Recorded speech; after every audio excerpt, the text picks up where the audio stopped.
नमस्कार, मैं हूं शिवनाथ झा आर्यावर्त इंडियनेशन.com के यूट्यूब चैनल से। आज की कहानी बहुत ही संवेदनशील है। भारत ऐसे देश में जहां पुरुष प्रधान देश है, आज़ादी के 75 साल बाद आज तक जिसे हम जननी कहते हैं, वही जननी अगर कल विधवा हो जाती है, यानी मेरी माँ किसी कारणवश हमारे पिता का देहांत हो जाता है और मेरी माँ विधवा हो जाती है, तो आज़ादी के 75 साल बाद आज तक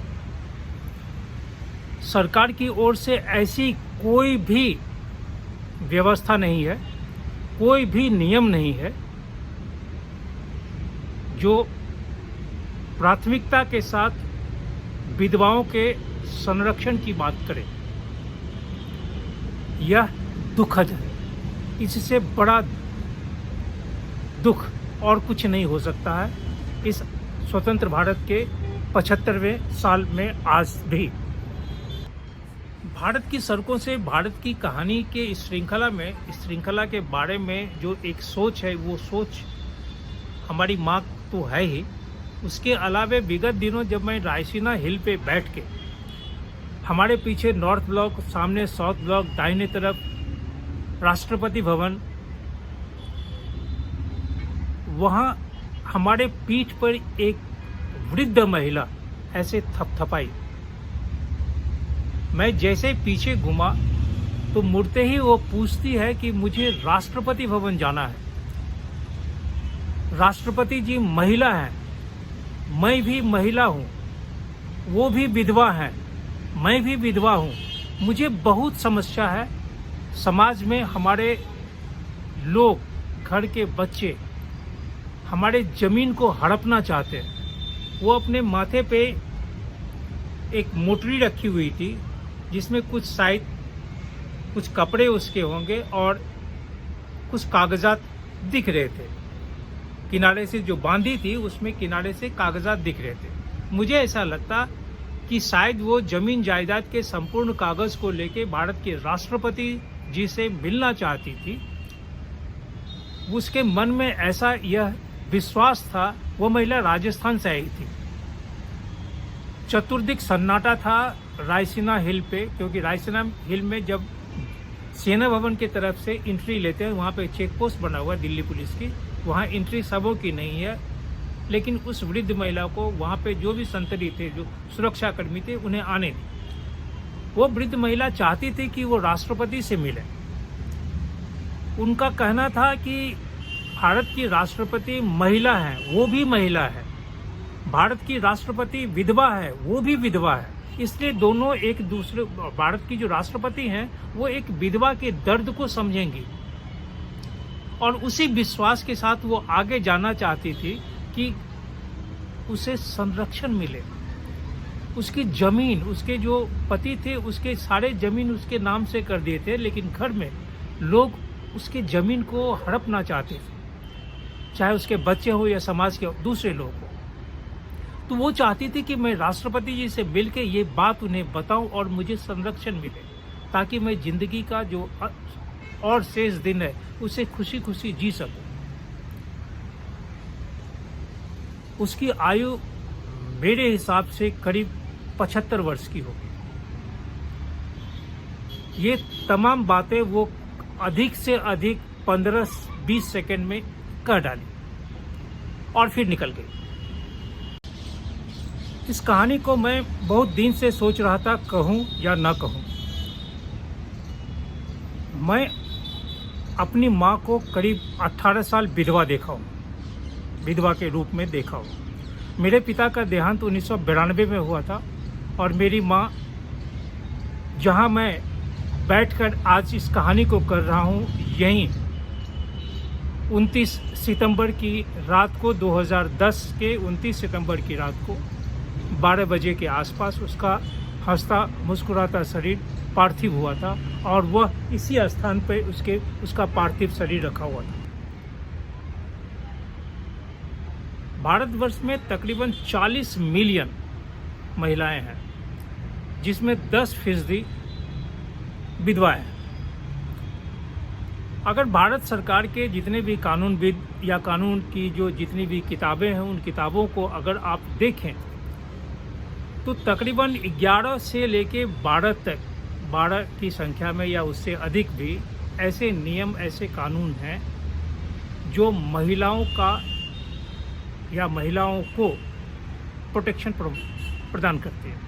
प्रोटेक्शन यहाँ तक कि अगर किसी महिला के गर्भ में किसी बच्चे का सूत्रपात होता है, एक महिला अगर गर्भाधारण करती है तो वहाँ से लेके उस महिला की मृत्यु तक नियम है उसके प्रोटेक्शन के लिए। मसलन इमोरल ट्रैफिक एक्ट है 1900, फिर डॉडी प्रोहिबिशन एक्ट है 1961 का, commission of Sati prevention act है 1987 का, इंडियन पिनल कोड है 1860 का, इंडियन एविडेंस एक्ट है 1872 का, protection of women from domestic violence ये 2005 का, sexual harassment of at work place ये करीब 2013 की कानून है, क्रिमिनल लॉ ये 2013 की है, indecent representation of women prohibition act 1986 के हैं, और ऐसे और भी बहुत सारे कानून होंगे।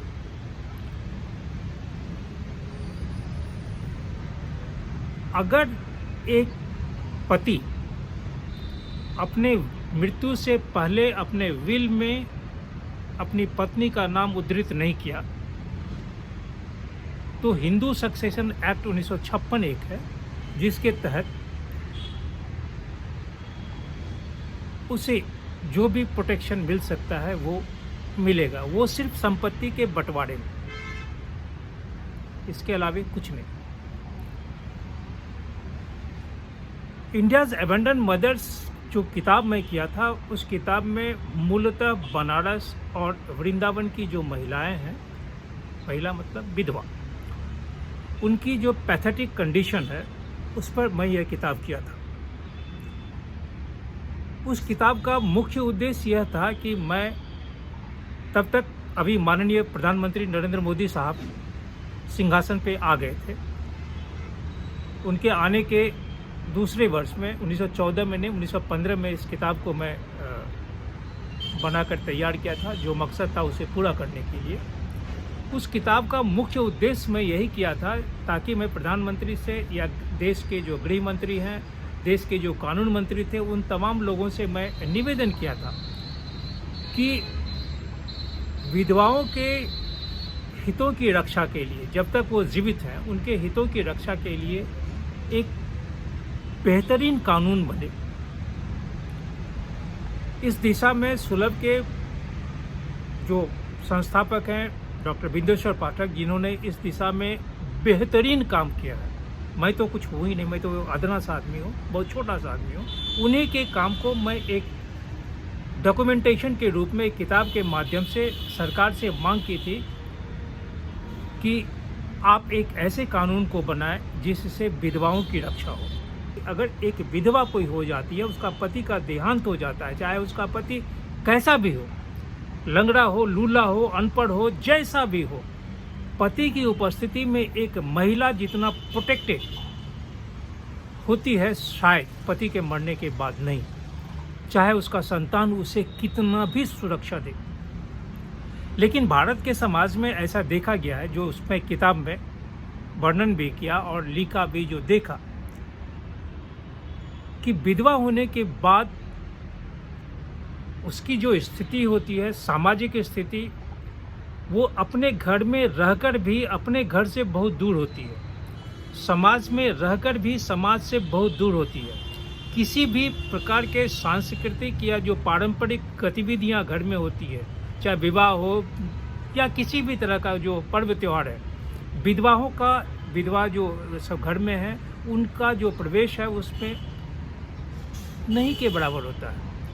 अपवाद छोड़ के यहाँ पे आज के जो कुछ युवा पीढ़ी है जो अपनी मानसिकता को बदल रहे हैं, उस बदलते हुए मानसिकता में ये युवा पीढ़ी बहुत ही बेहतरीन तरीके से समाज के उस वर्ग को, समाज की विधवाओं को, अपने घर की विधवाओं को आगे ला रहे हैं। उनके लिए उनकी दादी या उनकी माँ संबंध में ही मजबूत है, इसलिए वहाँ पे विधवा होना और नहीं होना महत्व नहीं रखता है। यह बहुत ही बेहतरीन पहल है। ये समाज की ओर से पहल है, आज के युवाओं की ओर से पहल है। परंतु ऐसी पहल सरकार की ओर से भी होनी चाहिए। सरकार में जो कुर्सी पे लोग बैठे हुए हैं, क्योंकि सरकार एक भवन है, एक निर्जीव भवन है, एक संस्था है, एक निर्जीव संस्था है।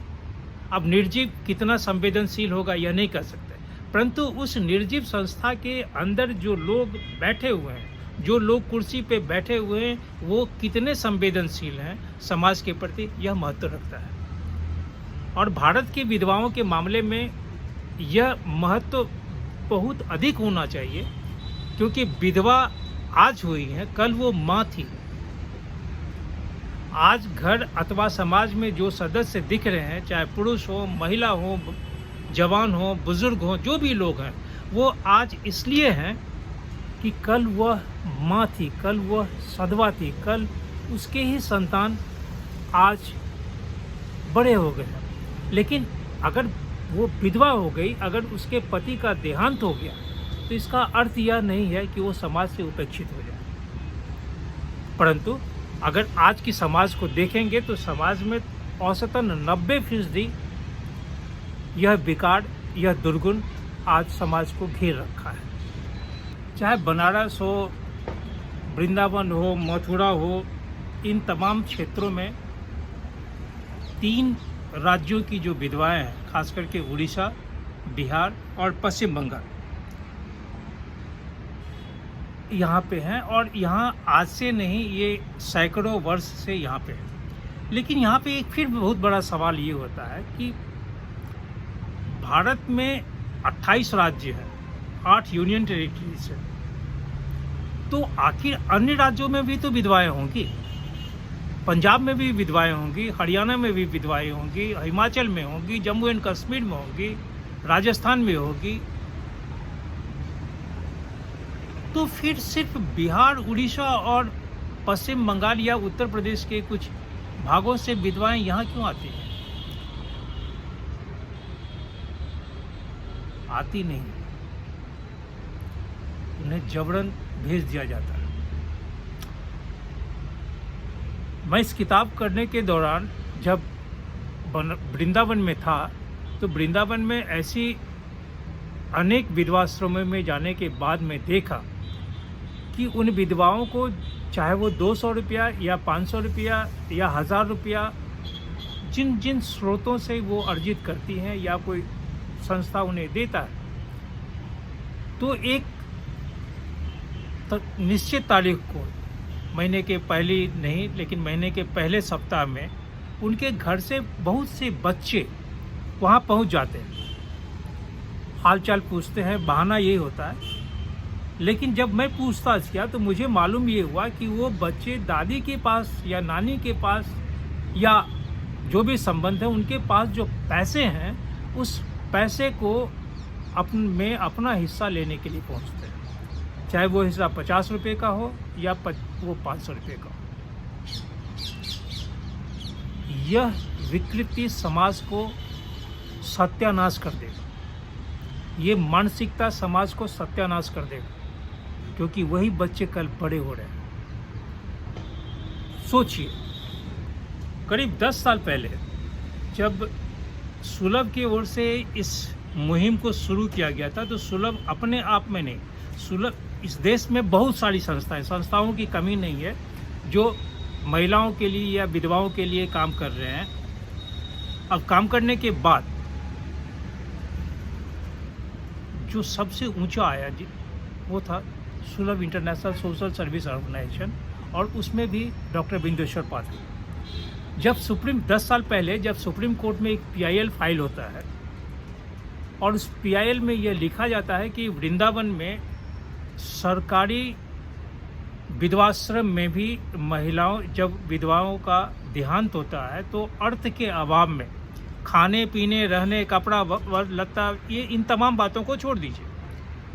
जो सबसे ज़्यादा पैथेटिक बात उस PIL में यह था कि जब विधवाओं का देहावसान होता है, जब उनकी मृत्यु होती है, तो संस्था में पैसे के अभाव के कारण उनके शरीर को टुकड़े टुकड़े में काट दिया जाता है, फिर गनी बैग बोरे में बंद करके यमुना में फेंक दिया जाता है। भारत का सर्वोच्च न्यायालय जब इस पीआईएल में इन शब्दों को देखा, तो देश में हजारों हजार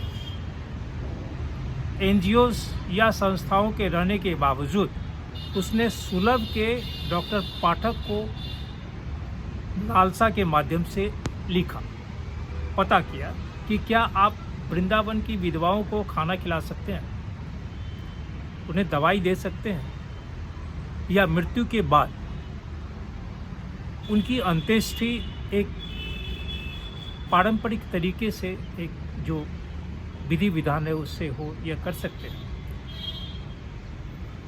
यह बात सुप्रीम कोर्ट सरकार को भी बोल सकती थी, भारत का सामाजिक कल्याण मंत्रालय को बोल सकती थी, राज्य सरकार को बोल सकती थी। लेकिन यहाँ पर विश्वास की बात आई। अगर सरकार की मंशा इन विधवाओं के प्रति संवेदनशील होती, तो शायद न पीआईएल फाइल होता और न ही सर्वोच्च न्यायालय को इस तरह का पूछताछ करना पड़ता। इस वीडियो के माध्यम से इसमें आप सुनेंगे, एक बनारस के हमारे मित्र हैं, उन्होंने जो कहा है उसे भी आप सुनेंगे। इसमें डॉक्टर बिंदेश्वर पाठक ने जो कहा वो भी आप आगे सुनेंगे। लेकिन भारत की सड़कों से भारत की कहानी के इस श्रृंखला में देश की तमाम विधवाओं की तरफ से मैं देश के प्रधानमंत्री नरेंद्र मोदी जी से निवेदन करूंगा कि वर्तमान स्थिति को देखते हुए विधवाओं की जो वर्तमान परिस्थिति है उसे देखते हुए एक ऐसे कानून लाया जाए, कानून लाने की ही बात नहीं, कानून लाकर उस पर अमल किया जाए कि जब तक ये विधवाएं, क्योंकि इनकी संख्या अगर 10% भी विधवाएं, तो बनारस या वृंदावन में या जहाँ भी घर में समाज में विधवाएं हैं, उनका इस तरह संरक्षण हो, उनका इस तरह संपोषण हो कि वो अब एक तो पति के मृत्यु के बाद वो खुद टूट गई हैं, समाज से, मुख्य धारा से अलग हो गई है। वैसी स्थिति में अगर एक कानून उनके सामने होता है और कानून पर अमल करते हैं सरकारी मुलाजिम, समाज, घर के लोग, इतने सख्त कानून हो जो अपने जीवन की अंतिम सांस लेते समय उन्हें यह महसूस ज़रूर हो कि हमारे देश में, हमारे देश की जो व्यवस्था है, हमारे देश में जो लोग हैं, हमारे देश के जो नेतृत्व है, एक ऐसे संवेदनशील व्यक्ति के हाथ में है जो मृत्यु शैया पे पड़ी उस महिलाओं के बारे में भी सोच रही है जिसके पति नहीं है।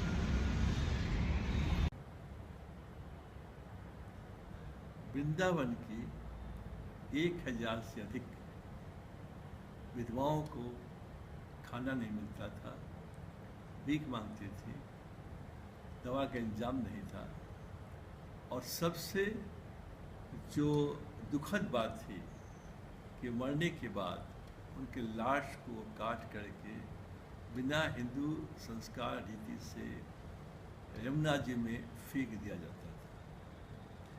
यह पीआईएल के रूप में फाइल हुआ सुप्रीम कोर्ट में। सुप्रीम कोर्ट में बहस के दौरान वहाँ के जजों ने, उनकी एक संस्था है national legal service authority NALSA, उससे अनुरोध किया कि आप सुलभ इंटरनेशनल से पूछें, जो फिलैंथ्रोपी और चैरिटी का काम करते हैं, क्या माताओं को खाना खिलाएंगे। यह पत्र हम लोग पास आया और हमारे लिए आश्चर्य था कि जहाँ अरबपति खरबपति जिस देश में रहते हो, भारत सरकार है, राज्य सरकारें हैं, NGO है और दूसरे संपन्न लोग हैं, सबको छोड़ करके सुलभ से क्यों अनुरोध किया गया। लेकिन हमारे लिए तो सम्मान की बात थी और फिर हम लोगों ने निर्णय लिया कि जो हजारों महिलाएं विधवाएं हैं उनको हम लोग खाना खिलाएं, दवा का इंतजाम करें और फिर उनके जीवन में एक आनंद लाएं, जो हम लोगों ने किया उसको। और आज वो दीपावली मनाती हैं, होली खेलती हैं और आनंदपूर्वक अपना जीवन यापन करती हैं। उनके जीवन को पूरा हमने बदल दिया है। तो जो पहले उनको अपशकुन माना जाता था, आज उनके साथ बैठ के लोग खाते हैं, पीते हैं, बात करते हैं। एक जीवन में ऐसा परिवर्तन आया है जो इस भारत के समाज में कोई सोच भी नहीं सकता था कि जो 5-6 वर्ष की प्रथा है वो अब समाप्त हो गई है। और दूसरों के लिए ये एक बहुत बड़ा ही उदाहरण हो गया है कि अब जो विधवाएं हैं उनके साथ लोग अच्छा व्यवहार करें।